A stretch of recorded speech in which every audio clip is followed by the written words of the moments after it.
Alisher Azizxo'jayev O'zbekiston tarixida ilm-fan, davlat boshqaruvi va ma'naviy-ma'rifiy sohalarni uyg'unlashtira olgan noyob shaxslardan biri.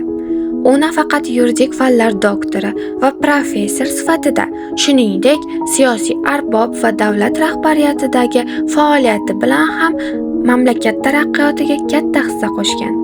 Azizxo'jayev 1954-yil 1-iyulda Andijon viloyati Paxtaobod tumanida tug'ilib, yoshligidanoq ilmga intiluvchanligi bilan ajralib turgan. Professor 1970-yilda yuridik yo'nalishda tahsil olib, yuridik fakultetni tugatgan. Azizxo'jayev Alisher Abbosovich 1979-1991 Toshkent davlat universiteti o'qituvchisi, katta o'qituvchisi, dotsenti bo'lgan. Professor 1991-1992 yillarda Toshkent davlat yuridik institutining xorijiy mamlakatlar davlat huquqi kafedrasi mudiri bo'lgan. 1992-1994 yillari O'zbekiston Respublikasi Prezidentining davlatlararo va millatlararo munosabatlar masalalari bo'yicha davlat maslahatchisi sifatida faoliyat olib borgan.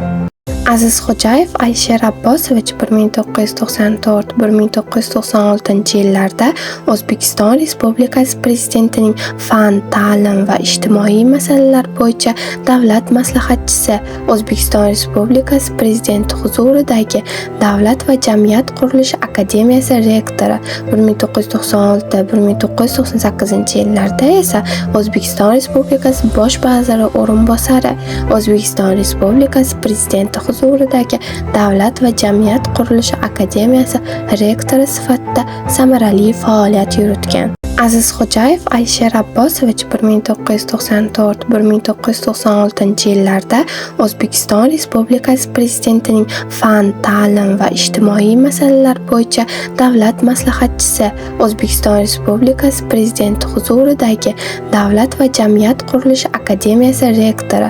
1996-1998 yillarda esa O'zbekiston Respublikasi Bosh vaziri o'rinbosari, O'zbekiston Respublikasi Prezidenti huzuridagi Davlat va jamiyat qurilishi akademiyasi rektori sifatida samarali faoliyat yuritgan. Azizxo'jayev Alisher Abbosovich 1998-2003 yillarda O'zbekiston Respublikasi Prezidenti huzuridagi Davlat va jamiyat qurilishi akademiyasi rektori, 2003-2004 yillarda O'zbekiston Respublikasi Bosh vaziri o'rinbosari, 2004-2006 yillarda Madaniyat va sport ishlari vaziri, 2006-2007 yillarda O'zbekiston Respublikasi Prezidenti matbuot kotibi lavozimlarida faoliyat yuritgan.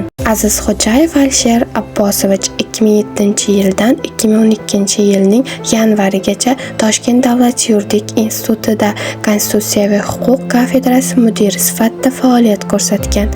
Azizxo'jayev Alisher Abbosovich mehnat faoliyati davomida mamlakatimizda huquq va qonun ustuvorligini ta'minlash borasida o'zining ulkan iste'dodi va boy tajribasini namoyon etgan siyosiy arbob sifatida tanilgan.